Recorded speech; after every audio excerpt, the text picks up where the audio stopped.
Hello everybody, आप लोग कैसे हैं? मेरे ख्याल से ठीक है होंगे। आइए कहानी को देर न करते हुए स्टार्ट करते हैं। पराठे बेचने वाली बुढ़िया। सीतापुर शहर की सुबह हमेशा जल्दी जाग जाती थी। बसों की आवाज, ठेलों की खटखटाहट और लोगों की भागती चाल के बीच शायद ही किसी को किसी का चेहरा याद रहता था।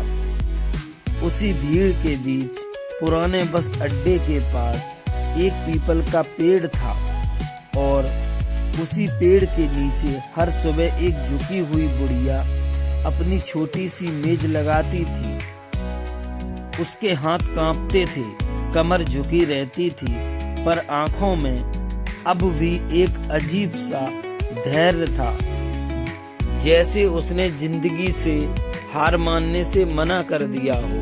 लोग उसे नाम से नहीं जानते थे, सब बस पराठे वाली अम्मा कहते थे, पर बहुत कम लोग जानते थे कि उसका असली नाम गौरी देवी था और कभी उसका भी एक घर था, एक पति था और एक बेटा था, जिसके लिए उसने अपनी पूरी उम्र कुर्बान कर दी थी।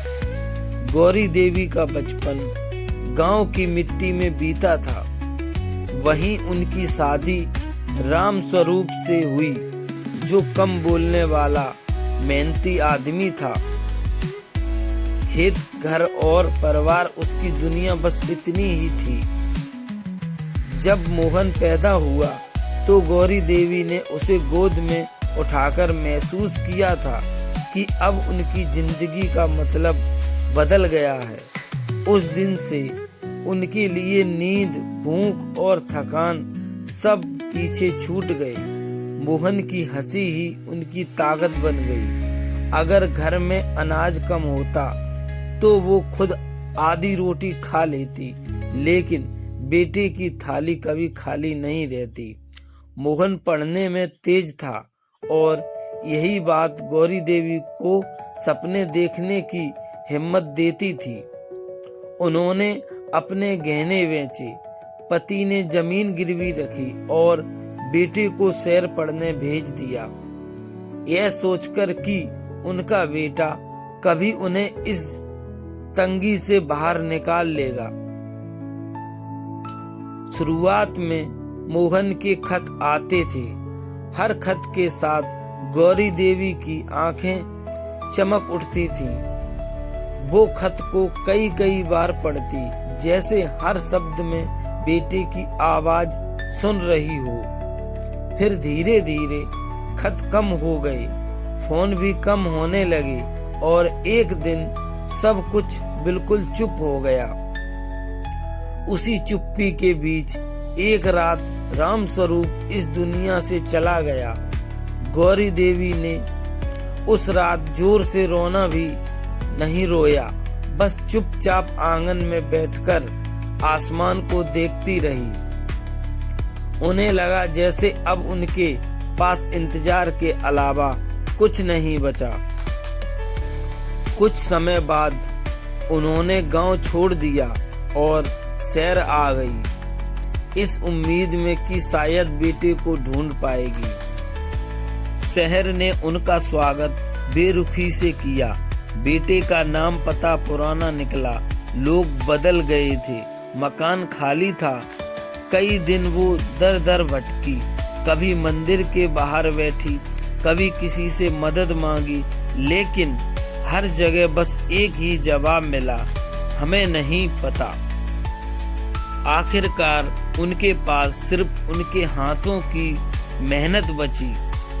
उन्होंने सोचा, भीख नहीं मांगूंगी, काम करूंगी। उन्हें अपने पराठे याद आए, जो गांव में सबको पसंद थे। पहले दिन जब उन्होंने तवा रखा तो दिल बहुत तेज धड़क रहा था। पहले पराठे की खुशबू फैली, लेकिन कोई रुका नहीं। दूसरे पराठे पर एक मजदूर रुका, तीसरे पराठे पर एक रिक्शा वाला बैठ गया। धीरे धीरे लोग आने लगे। उनके पराठे सादे थे, लेकिन उनमें माँ के हाथों की गर्मी थी। कोई पैसे कम होने पर झिझकता तो गौरी देवी मुस्कुराकर कह देती, पैसा बाद में दे देना।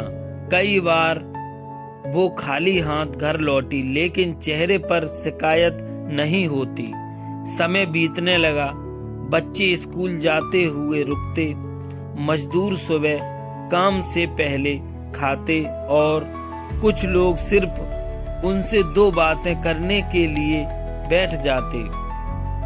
गौरी देवी सबका हाल पूछती, सबका दुख सुनती।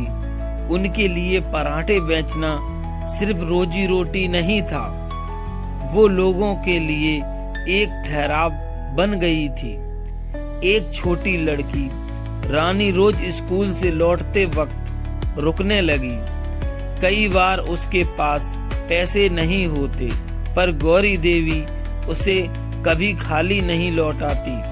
रानी उनके लिए बेटी बन गई और गौरी देवी रानी के लिए माँ। एक दिन जोरदार बारिश हुई।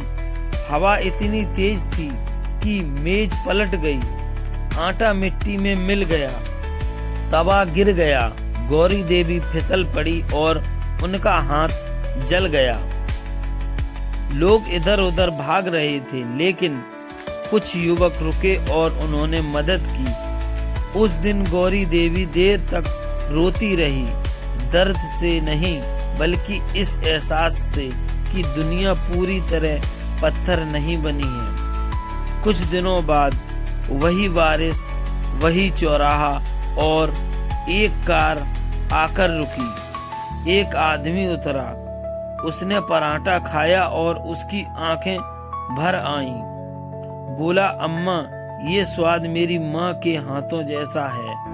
गौरी देवी ने उसकी तरफ देखा और बस इतना कहा, माँ का स्वाद कभी मरता नहीं बेटा। उस आदमी ने उनकी कहानी सुनी और फिर कुछ ऐसा किया जो किसी ने पहले नहीं किया था। उसने लोगों को बताया, उसने मदद जुटाई और कुछ ही समय में गौरी देवी के लिए एक छोटी सी पक्की दुकान बन गई। अब उनके पास छत थी, कुर्सी थी और दीवार पर पति की तस्वीरें टंगी थीं। लोग उन्हें इज्जत से गौरी अम्मा कहने लगे।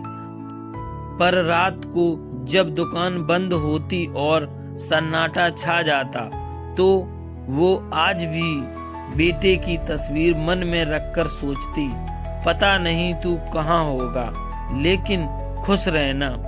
उन्होंने कभी बेटे को बद्दुआ नहीं दी। माँ की दुआ में भी शिकायत नहीं होती। एक सुबह दुकान नहीं खुली, लोग घबरा गए। दरवाजा खोला गया। गौरी देवी चुपचाप सोई थी। चेहरे पर सुकून था, जैसे उनका लंबा इंतजार खत्म हो गया हो। शहर रोया, रानी बिलख पड़ी और उस चौराहे को पहली बार एहसास हुआ कि वहाँ सिर्फ पराठे नहीं बिकते थे, वहाँ एक माँ बैठती थी। सीख यही है कि माँ कहीं भी हो, घर में, सड़क पर या चौराहे पर, वो माँ ही रहती है। तो दोस्तों, यह कहानी अगर आपको पसंद आई तो लाइक कमेंट शेयर करना, चैनल को सब्सक्राइब करना। मिलते हैं अगली कहानी के साथ, तब तक के लिए थैंक यू, बाय बाय दोस्तों।